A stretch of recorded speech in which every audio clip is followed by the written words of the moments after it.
What's up, everybody? So excited for you to be joining us on the Beautiful Things podcast. My name's Ryan. Super glad that you are here tuning in. Hey, I could not be more excited. Can't even tell you how excited I am that I have the one and only my brother, my older brother, Zach Wade, here on the podcast. Zach, what's up? What's up? You How just you had doing, to throw in older. Older, yes. Much older, and no, like a year and a half. I mean, you're 30 But, now. Yeah, I finally hit 30, but how you doing, bro? I'm doing all right. Yeah. How are you? I'm pretty good. Super excited to have you on the podcast. And for anybody out there that may be watching this live, hey, make sure you give us a shout out. Tell us where you're watching from. I promise you are going to want to watch, or you're going to want to listen to this entire podcast, episode 4 of season 1. Hey, today we're continuing really a conversation that me and Brad started on episode 3, which is really this hot topic in church. We're going to talk about church hurt, or as I like to call it, hurt, right? Like, Yeah. It's just hurt. I don't know why we have to tag church to it, because hurt is hurt. But I want to talk about it, man. I want to talk about the good. I want to talk about the bad. I want to talk about the ugly. You know, and as I said, me and Brad, you know, we kind of opened up this conversation. We talked specifically about a lot of different things, but especially we tried to talk to the people that are currently kind of still sitting in the church hurt. They're still sitting in the middle of whatever the thing is that happened. And we told a little bit of our stories. And man, I just honestly, right from the get-go, I want to make sure that you know, and that anybody else out there knows, that like this is going to be a very raw conversation. This is going to be a very open, honest conversation, because I believe that when you're talking about trauma, when you're talking about hurt, when you're talking about things where people's lives were affected, how many of you know there's really no way to sugarcoat some of it? Like there are things that have happened, there's things that take place, and for me, on the Beautiful Things podcast, I just truly feel that the Holy Spirit has told me, hey, let's just have some real conversations, because I believe that the real conversations are going to set some people free. So, man, I'm super excited that you're here. I want to say this before anything else. You're the reason I even know Jesus. Like, you are literally the reason that I love Jesus, the reason that I'm a pastor, the reason that I'm doing everything that I'm doing today is because of you. I told this story, I think, on episode 2, but I'll never forget the morning that you came into my room and told me you were going to punch me in the face if I didn't come to church. And I got up and came because you're bigger than me. Obviously, everybody can see it on camera. But, man, I could not, even tell you how thankful I am that, one, you had your experience with Jesus at Oak Grove, and such an incredible church in Springville, Alabama. Shout out Oak Grove. And but man, that experience that you had at Oak Grove, you know, changed my life. And that Bible study that we started together, I always tell people I got saved at a Bible study that I started. It was really a Bible study that we started. And man, my life will never be the same because of your incredible evangelism. On that I don't morning. recommend. That's not one of the ones you can write on a napkin. Yeah, that's church hurt right there. No, it worked. It worked. But man, I just want to kind of kick this thing off, and I really want us to dive in because I believe that there are people out there, and statistics show this. There's a lot of things out there that show this, that have actual trauma from ministry. Yeah. Actual trauma from church, actual trauma from small groups, from whatever the thing may be. And sadly, we are those people. Yeah. Sadly, we are people that have gone through it. We are people that have faced difficult situations. Like I personally, I know you have as well. Like I've had to go to counseling. I've had to have therapy for some of the things that have been said to me, some of the things that I've done. And how many of you know that doesn't just end, right? Like this is a continual process, as we talked about in episode 3. Healing is a process that you have over life. But man, I want to start with this question, and this is going to be unscripted. We're just going to take off and see what happens. Let's but go. What do you think the overarching problem is that's causing so much hurt? Like, what's the overarching thing that's making this statistic so high, especially in church, or specifically in church? Like, what is the thing that's making hurt or trauma or those things, what's the 30,000 foot issue that's happening? Yeah. I mean, it's kind of a loaded question because on some level, I can only speak from my experience as someone who has been in ministry for 10 years and is no longer in ministry. So I can't necessarily speak entirely to just the churchgoer kind of experience or lay leader in kind of churchy terms or whatever. But from what I know personally and from what I understand just in reading and talking to people who have been there, I think it really boils down to people actually took their faith very seriously. And when people tend to do that, at some point, like, there's going to be like a line drawn, I feel like. And I think that a lot of people realized that there were other things that became more important than Jesus. Mm-hmm. And I know, like, when we did youth ministry together, it was always Jesus over everything, Jesus over everything. And then there was a lot of times where it felt like, oh, this is not exactly like Jesus. Yeah. Like, there's just something about it. It doesn't, whether it be like our personal preferences or our opinions on the way the world is or the way the world works, political stances, whatever the case is, I think a lot of people have noticed that there are significant portions of the church that are like putting on a show, honestly. And I remember, like, in my last ministry position, there were so many times that I would, like, I feel like I was kind of arguing for people over a program kind of thing. Yeah. And it was always this mentality of, like, the show must go on no matter what kind of thing. Yeah. But yeah, I think it boils down to that people who really did want to take their faith seriously had questions and they wanted it to be all about Jesus. And the more they looked at Jesus, the more they realized that a lot of what was being taught or said or lived out didn't look like him. Yeah. Does that make sense? Yeah. I mean, what do you think? Because, I'm planning a church, and I don't say that as like a, hey, come to my church thing. It's just the reality of the season that I'm in. And one of the things that we've been doing is we've been doing this study. We just finished it up last night called The Way of Jesus. And we've just been studying, like, what is Jesus actually like? Like, what does he actually do? And I think that one of the things that's been so crazy for the people that are a part of Cahaba City Church and what it will become is even the idea of being an apprentice of Jesus is something like they've never heard, right? Yeah. Like, and these are people that have gone to church for 20 years or people that have gone to church, been in ministry or whatever. And when we say apprentice of Jesus, what we really mean is just being a student of a rabbi, really, right? Like, that's what it is. Being a student of a teacher, like, everything that they do, like, you're studying that, right? And I think for myself, it's even been kind of gut-wrenching in a way to study the true way of Jesus, because I can tell you from times in youth ministry, we would do camps, and I was all about my platform. Like, if I could just be honest, like, I was all about, like, man, I can't wait to preach this camp message and for everybody to raise their hand and us to sing that song, right? The piano come up at a certain point, and all that's well and good and whatever, but I knew about 75% of it was Jesus and about 25% of it was me, Yeah. And I think it took work. I think it took counseling. I think it took falling on my face. I think it took all those things for me to realize that I was making portions of it about me.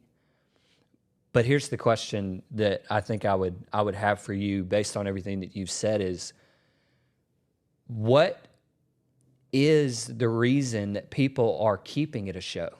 Like, what's the reason that, from somebody that's been in ministry, Yeah. like, why do churches have the the mindset, the show must go on. Like, why is that so prevalent in the church? Yeah, I think honestly, on some level, I think it comes from a genuine place. Like, I don't think there's always some kind of ulterior motive type thing.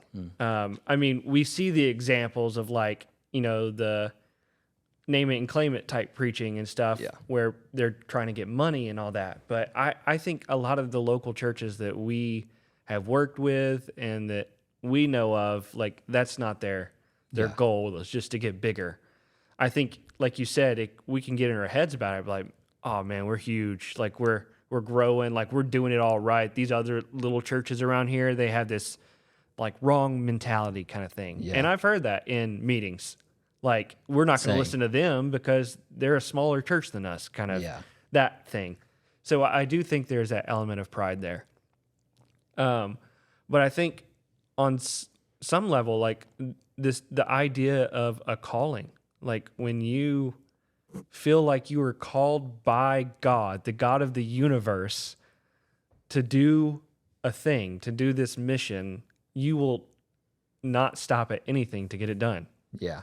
And so that can tend to be that idea of, like, the show must go on. Like, I understand, like, we're dealing with this very specific thing, or this very,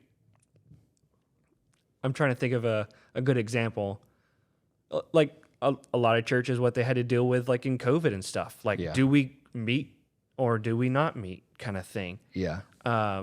And I might have been on a different kind of wavelength than some other people. Yeah. But the idea was, like, I'm called by God to shepherd these people. And so I need to continue to shepherd these people. Yeah. And a lot of people, have this belief of, like, I care about their soul because that's what's important kind of thing. Yeah. And so when it becomes this conversation about a person's soul, about their eternity, like, it makes sense. Yeah. Like, it's not necessarily coming from this place of, like, oh, I want charging hell with a water pistol. Yeah, like, we gonna do it. Yeah.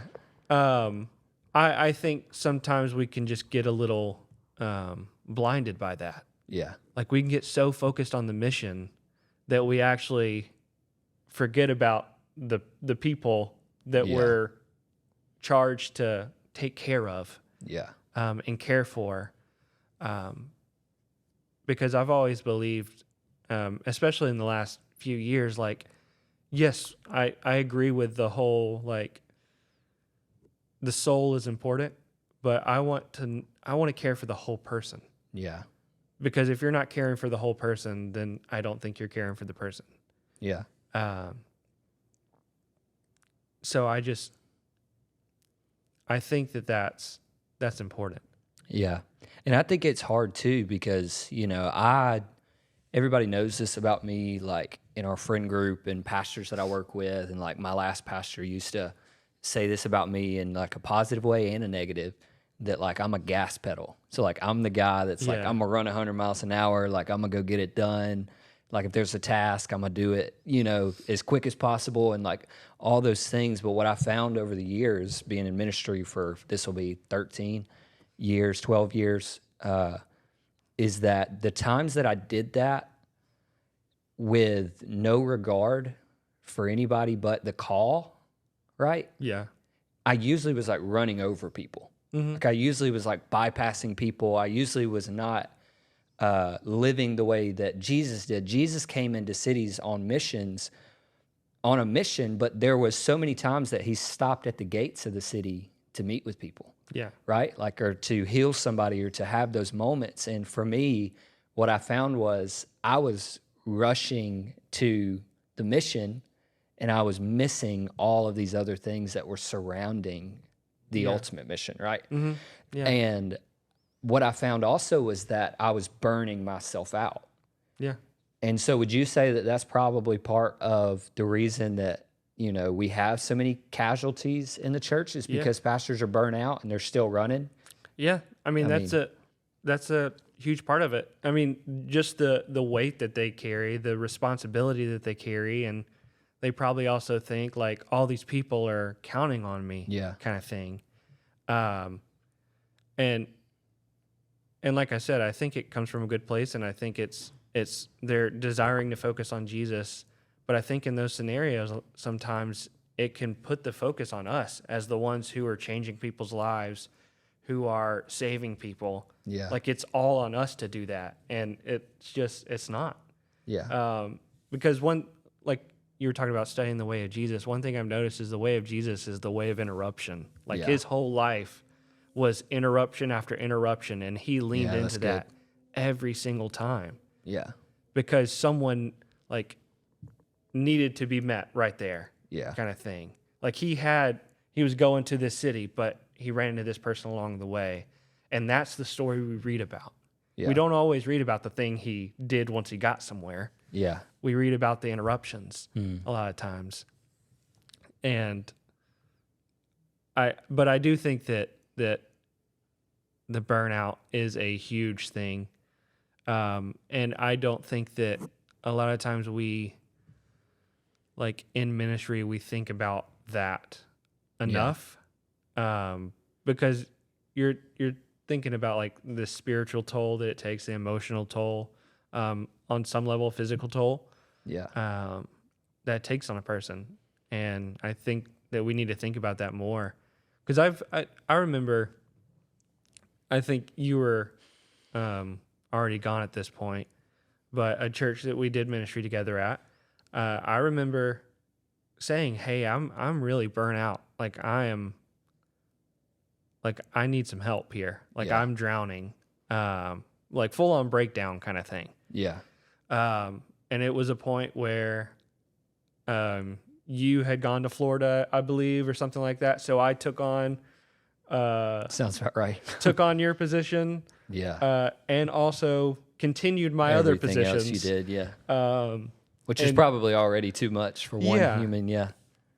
And so after I think 3 or 4 months of that, I was like, I'm out. Yeah. Like I can't do this.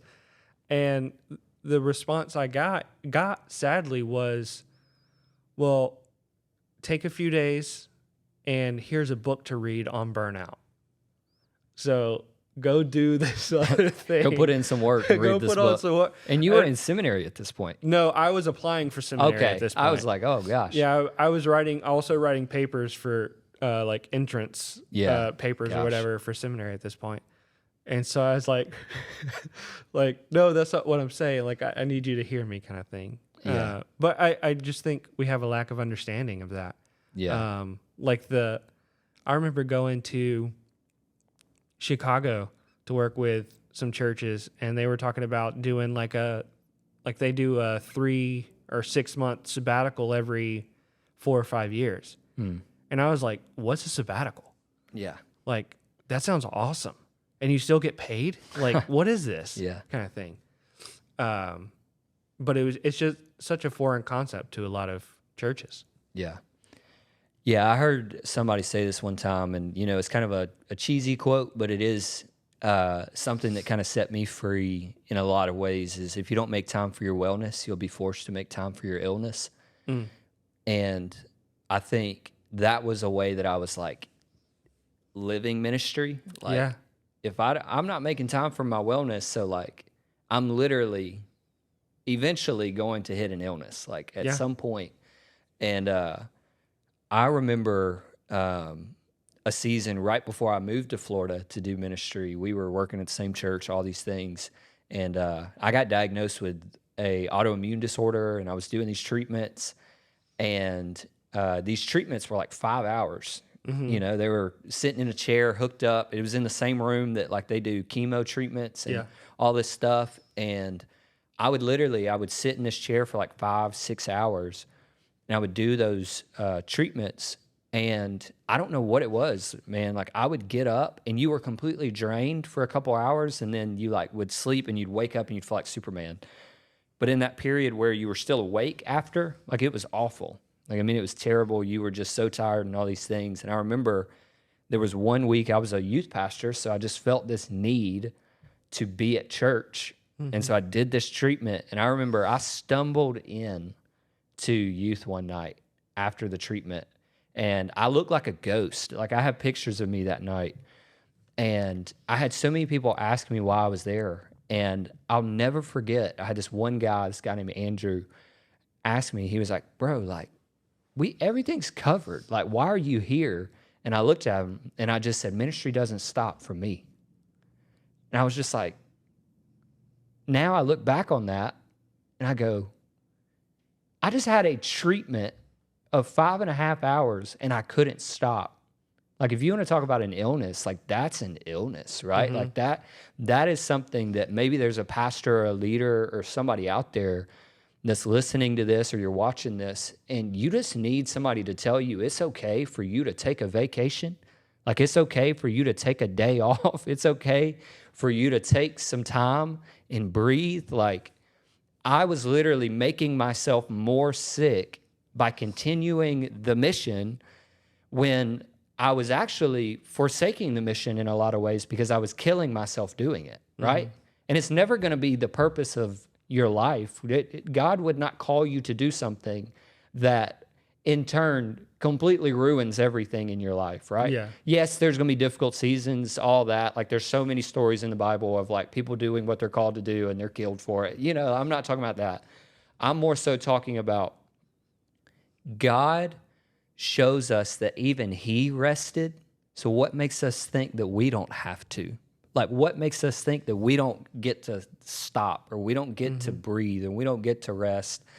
And I remember that season, man, I was so sick and I just couldn't stop. And I couldn't figure out why, right? Yeah. And I think there's so many people out there that are the same way, man. Like, they're just, ministry is the grind. It's the hustle, right? It's the thing that we do. But if you don't make time for your wellness, like, you're going to be forced to make time for your illness. And I think, kind of swapping gears a little bit, I think there's just a lot of toxic environments out there. And I want to talk about it for a second, because I think that there are people, and we kind of touched on this in episode 3, but I want to take it a little bit deeper, because I know something me and you talked about a lot when you were going to transition out of ministry, but I kept begging you, bro, like, get out, get out. And you just kept telling me, like, man, I still feel called to do this. I still feel called to do this, which now sitting here today, I respect. I was just like, bro, quit. Yeah. And because that's my, was my take on the situation. But I see a lot of common things in toxic environments, and I'm going to lump them all together, and then I just want us to have an open dialogue about them. Sure. I see in toxic environments, and maybe I'm saying these for the people that may be out there and you're wondering, like, am I in a place where it's unhealthy? Am I in a place where there's a lot of brokenness and I'm not really seeing it? And the mission is, so important that I can't. If these things are happening, these are some things that I think we need to talk about. If there's dismissing sin as just right? Yeah. If there's dismissing sin in your situation, that's a problem, right? Like, I see this in a lot of toxic, hurt, trauma-filled environments in church and ministry, where bad things happen, sin happens, and it's kind of swept under the rug, right? Yeah. That happens a lot. I see spiritual shaming happening a lot. I remember a situation where I told a pastor, hey, man, I'm going through this, this, and this, and they basically told me, your faith isn't big enough, right? You haven't prayed enough, whatever the case may be. I see that happening a lot in church. If you're in a situation like that, hey, maybe you need to get some outside counsel to help you deal with that situation, because that's a toxic environment. I see a lot of ignoring grief, right? Like, I have gone through a lot of different situations. You've gone through, everybody's gone through a bunch of different situations. And I see a lot of people in church, man, just kind of ignoring grief, because honestly, they haven't dealt with their own. And so they don't know how to help you through yours. And I see that being an issue. And I think in the midst of all that, there's this one that kind of wraps a lot of them together, which is expecting superhuman abilities from people that, like, just a normal human can't have, right? Yeah. Like, we expect you to do this, and this, and never take a day off, and excel 100% of the time. And I say all those to say, like, there is somebody that's going to listen to this. There's somebody out there that they're in that toxic environment. Maybe one or all of them are happening. What would you say to the person that's in the toxic environment? What advice would you give them? Because my advice to you is just, hey, get out, leave, whatever. But like, you have so much more wisdom than me. So like, what would your advice be to that person in that situation? Yeah. I mean, it's kind of funny because I think my gut response now, because of like a lot of the traumatic stuff, and the reality of living with, CPTSD at this point, like it is like that just get out kind of thing, but I don't think that's always necessary. I think I was thinking about this on the way home actually. Kind of, I guess for some reason in preparation for this, even though I didn't know any of the questions you were going to ask me or anything like that. But I think one thing I realized is if you're in a toxic environment that makes you believe that like they're the only community that you need and that anything else is not good enough, like they're your people. Like you can't trust other people's advice or wisdom or whatever because they're not your church. They're not your like faithful believers or whatever. Yeah. I think that can be dangerous. Yeah. I understand like there's a reality where some people, their whole community is their church. Yeah. Like that's all they have. And that, I mean, that's fine, but I wouldn't completely like push out everyone else for the sake of your church community. I think that would be kind of like a red flag for me now, being on the other side of this and realizing like I didn't have anybody. Like I understand I had my family and stuff like that, but like all my people were there. And so I didn't have people to actually process these things with. And those times that I would bring up stuff, I felt like I was crazy or I was the one wrong always. And then kind of being on the outside, like people have been like, oh, that's horrible. Like, why didn't you talk to someone? Also, I would say like, regardless of if you're in a toxic situation or not, like I would say get therapy, get counseling. Like that's, you need to be able to process things out loud. Outside of the staff and outside of the church. And exactly. Because the thing is kind of like a weird thing. Like if you don't necessarily know if it's toxic or not, but you're suspicious that it's toxic, like that should be enough to be like, okay, maybe I need to hear another voice. Than just the voices I'm always hearing kind of thing. And having a trained professional, like be able to talk with you on specific things, I think is huge. Because I remember sitting in, staff meetings where myself and some other people would be like we would do check-ins every like third or fourth week or something like that. And me and like two other guys got to where we're like, we're just going to say how we actually are. Like we're sick of the, oh, everything's good, move on kind of thing. And we were like, you know, everything's good, like outwardly, but we're miserable. Like, I'm not happy. I'm not, you know, enjoying this anymore. Like all these kind of things. And like, instead of like digging deeper into that, instead of kind of getting to the root of that, a lot of times, at least from my experience, is, well, have you prayed about it? Or here's some scriptures you can read. Or you need to think about the good things. Like name things you're thankful for. And that'll get you out of that kind of mindset. When on some level, like you might need to address it with a trained professional on these different subjects, because it could be something completely unrelated to church or anything. Yeah. And they're just not equipped to help you deal with it. So then you can start projecting your frustrations and your angers onto the church leadership, the church as a whole, and you might walk away anyways with church hurt as a byproduct of you not being able to address things outside of this. So I think that's huge. And I think, honestly, saying, I can just get out if I need to. Yeah. Like, I think that's a valid option. Yeah. I don't, always recommend that option, because I think people are kind of leaving too easily at this point.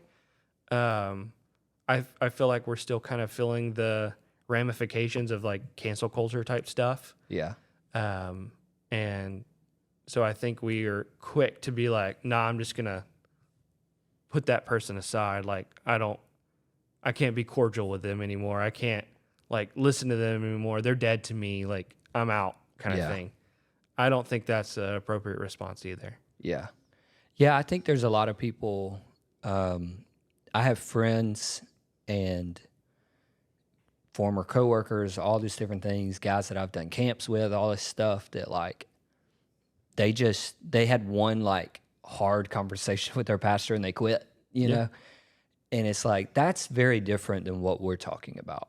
We're talking about years or long timelines of hurt and trauma. And just because your boss got onto you for being late, that's not church hurt, right? Yeah. You're just late, right? You're the problem, not the pastor. Which you never dealt with that, yeah, right? no, I never dealt with that ever. But even when we lived together. Yeah. And I have never understood that there are people out there that are putting all the blame on church, on leaders, on pastors. Yeah. As a pastor, I sit back and go, a lot of that's you, right? Mm-hmm.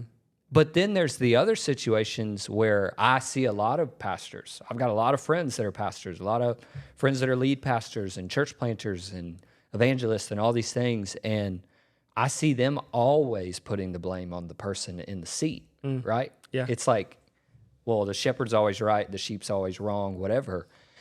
That's not right either. Yeah. And so I think there's just so much disconnect all across the board, right? Some of us, we're just looking for a way out, so we just quit. Some of us are just looking for somebody to blame, so we blame the guy that's on the platform. I think there's so much confusion around it, and I think you just gave so much wisdom that's going to help some people in the situation, because there are some people out there that you just need to find a new job. You just need to find a new position. You need to move on.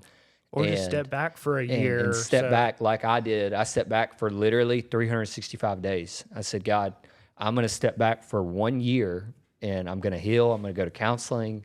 I'm going to take advantage of this time. I went and got a normal job for the first time in ministry, really. Because I came straight out of high school. The day after I graduated, I started ministry. Yeah. And so, that's all I ever knew. I skipped college life. I skipped all of that. I was just youth pastor, 17, 18 years old. And I think there's somebody out there that may just need to hear this and hear this in context. There is life outside of ministry. Mm-hmm. There is. Your calling to be a pastor is not the only calling that's on your life. The first calling is to be a son, to be a daughter of God. It took me so long. I think if counseling or therapy helped me with anything, it helped me discover that as the true mark of my life, that me being influential is not the most important thing of my life, right? Yeah. Me being on a platform is not the most important part of my life. My wife is what's most, that's my first ministry. My kids, hey, that's a second ministry for me right after my wife. And everybody else that's going to come to our church and everything else, every opportunity, every platform, every influential moment, whatever those things may be, all of that's going to come second. And I pulled this up because last night we closed out our Bible study at our church, and about the way of Jesus, like I just talked about, and there's this phrase in the Lord's Prayer, and we took time to break down the Lord's Prayer, and it's something that I've simplified it because I feel like when I just pray the Lord's Prayer, I'm like in a locker room, right? Like just in a locker room about to run out for a football game or whatever, and so I've simplified it, made it kind of, more applicable to language I would use. But there's this phrase that Jesus says when he's teaching us how to pray. In Matthew chapter 6, he says, "And give us this day our daily bread." We've all heard that, right? "And forgive us our debts as we also have forgiven our debtors." It's crazy that it says, "as we have also forgiven." Mm-hmm. Not as we also might forgive in the future. Yeah. But it's as we also have forgiven. And I'll never forget, me and Brad, just a couple weeks ago, we were up here and we were praying one morning just before work. Literally, we were just praying over some stuff and whatnot.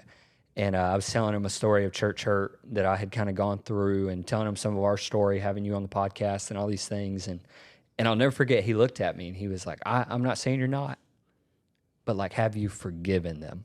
Right? Mm-hmm. Because I was just talking about it maybe in a way that it seemed like I hadn't.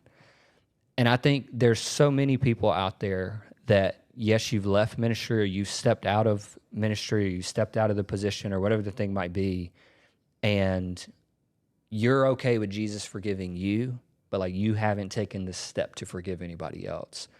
And what would you say to the person that's still harboring a lot towards somebody, that's still harboring a lot towards the pastor or towards the leader or whoever hurt them? Like, what advice would you give them to truly heal from that, to be set free from that, to forgive them?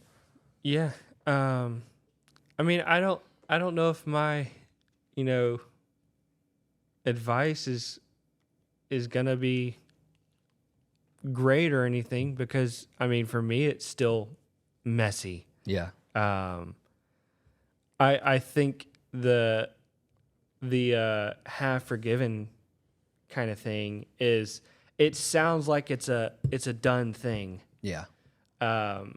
But I think it is an ongoing life of forgiveness. Absolutely. It's like I never stop forgiving, and I never stop being forgiven for the ways I've been complicit in certain things, and the ways I've hurt people and stuff. I don't think that eliminates at all what you were saying. I think it's just, for me, it's like I have to daily forgive. Yeah. Because I'm still healing. And there's no timeline to that. Yeah. It's been 2 years, over 2 years since I've been out of ministry and out of the church, honestly. And I'm still like in a place where there can be things that I see and it will just bring it all right back up. Yeah. And so it's learning that the have forgiven thing is a daily thing. Yeah. Like, I'm having to forgive you every single day. Mm-hmm. And realizing that I need it just as bad. Yeah. That's so good. I think, that's what's so important about this conversation, is that, we talked about this in episode 3 about church hurt as well. It's like, healing's a process and forgiving is a process. Like, there is so much that happens every day, because you may think you're healed, and then you're hanging out with that one friend and they say the person's name, and you just feel yourself, right? Like, you just feel your body. I had somebody tell me one time, the way to know if you're healed is if you hear their name. If your body temperature rises, probably not fully, right? And for me, it's just that continual, like, God, I'm going to give this to you, right? Yeah. Like, God, I'm going to give this person, I'm going to give this relationship, I'm going to give this hurt, I'm going to give this past situation, circumstance, whatever the thing might be. Like, I'm going to give that over to you. And that's really been the point of why I feel like the Lord called me to do this Beautiful Things podcast. Is the idea behind this podcast is God can take broken things and make them beautiful in his perfect time. And I think my final thought or my final question for you would be like, what are the beautiful things that you see still happening in the church? What are the beautiful things that you see that you're like, man, this is encouraging. This is something that I'm excited about, whatever the case may be. Because there's people out there, man, that maybe they're so clouded by all the stuff that they can't see the beauty. And I know for you, like, we had a conversation at the beginning of the 2.5 years, and like it was a very different conversation than the conversation we're having right now, right? Like, you were in a place where you just couldn't, like, there was not a lot of positivity in that conversation. I can tell that there's a massive difference between then and now. Yeah. But maybe there's still some clouds. Maybe there's still some stuff. I know there is for me. And so what would you say, man, these are the beautiful things that I see even in the midst of all the stuff you're still dealing with? Yeah.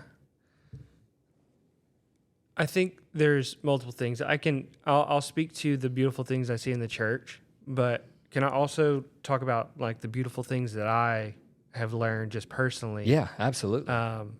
Take it wherever you want. Through going through this. I want to talk about both. Yeah. Because I was actually having a conversation not long ago with someone who is still in ministry, has done ministry for 30, 40 years at this point, like way longer than us, and was asking me for like my thoughts on this. And he was like, I want out. Like, I'm done. I can't do this anymore. I don't know if I even believe all this stuff anymore. And he was asking, it's not the same question necessarily, but he was asking like, what is it like not being in church? Yeah. And for me, like, I want to take that kind of question and not necessarily make it about being in church or being out of church. But I think one thing is, through this experience, I was able to see that God is so much more than a Sunday service. Yeah, that's good. Like, I won't just find him there. I won't just find him at a Bible study, like, or in a gathering. I told this pastor that I said, I find him in this conversation. Me and you sitting across from each other and talking about where we disagree on stuff, whether it be biblically, politically, in life, whatever. Like, we disagree, but I see God in you and you see God in me. And we are both created by God. And same thing, having dinner with my wife, being out in nature, like all these things. I know it's not the same thing as church, and I know it's not the same thing as the gathered community, but it kind of expanded my idea of where God is. Yeah. Like, I know we talk about it on like a theoretical level, like he's everywhere, he's in all things, but I had to actually learn to truly believe that. Yeah. Because my whole life was ministry, my whole life was church. And so I didn't have to necessarily look for him outside of that. Because, I mean, you're used to this, everything, like Sunday through Saturday. Yeah. It was ministry. It was church. You were doing something related to that. Yeah. And so it took me getting out of that place to realize, oh, like, all of this is beautiful. Like, life is beautiful. Don't get me wrong, I didn't believe that last year. Yeah. I think I'm actually starting to heal now. But, like you said, the earlier conversations, I thought everything was horrible. Everything was falling apart because I put my whole life, my whole purpose into that. And I had kind of lost God in all of that, as if he can be lost. Yeah. But my love and my view of God just grew, and I started to see God's kind of hand in everything. Yeah. Even the stuff where I would have never imagined seeing him, in areas where it's like, oh, God definitely can't be there. Oh, he is. He definitely is. And for the church, the things that I'm seeing that I still believe is beautiful. I think kind of in reference to this conversation, I think is when we see justice and mercy flow like a river. Yeah. And we see it within the church, not just people outside of the church saying, hey, let's do something about this. Or it takes, something happening for people to do that. I think that is 100% biblical when we own up to those things. Yeah. And face those difficult things, and do it with justice, with grace, and with mercy. Yeah. Understanding that we're all broken, but that God can make it into something beautiful. Yeah. And I think also just the way that there are still so many churches out there that really do desire to follow the way of Jesus and to be like him. And so that leads them to the love of all people. Yeah. Regardless of their disagreement, regardless of their beliefs at the end of the day, they say, you know what, I might not ever convert you or whatever the case, but you are deserving of love anyways. Yeah. You're deserving of God's grace. You're deserving, all of these different things. Yeah. We don't say but or until or whatever. We say, no, my job is to love you the way that Jesus would have loved you if he were standing here right now. Yeah. I thought it was so cool. One of our buddies, he posted something the other day about here are some things the church should stop saying unless Ben they're Nelson, shout out. Okay. Yeah. I didn't know if I could say Yeah. his name or not. Collectivist Church, my guy. Yeah. Awesome guy. But he posted that the other day where it's the church needs to stop saying these things unless we actually are willing to do them. Yeah. It's all about Jesus or come as you are. Come as you are. Yeah, that one And stuck it's out. If we're not going to actually say that, if we don't actually believe that, if we have some stipulations to that, then we need to stop saying it. Yeah. Because we want to believe that because we believe that that's the way Jesus lived and he would have done the same thing. But a lot of times in practice, we don't do that. Yeah. And so I think one of the beautiful things is seeing churches that actually embody that, like Ben's church. Yeah. And I believe your church would. Yeah. So yeah, I think those two things are major for me. Yeah. That's so good. So good. Well, bro, we are out of time, but Yep. I wish we weren't. I could go on. Maybe found me a new co-host. Shout out. And so much wisdom. I need to just sit here and be quiet. But man, I love you to death. This was such a good conversation. Make sure you give my brother Zach a shout out in the chat. And hey, maybe you're listening to this throughout the week. Maybe you're listening to this on Spotify or YouTube or wherever that might be, Facebook, throughout the week. Hey, make sure you share this with somebody. Make sure that somebody knows that the Beautiful Things podcast is something that they need to listen to. And make sure that they're also just tuned into BGTV Studios in general, man. There's so many incredible leaders, so many incredible pastors, conversations, things happening at BGTV Studios. Hey, but that is it for episode 4 of season 1. We love you guys. We will see you next time.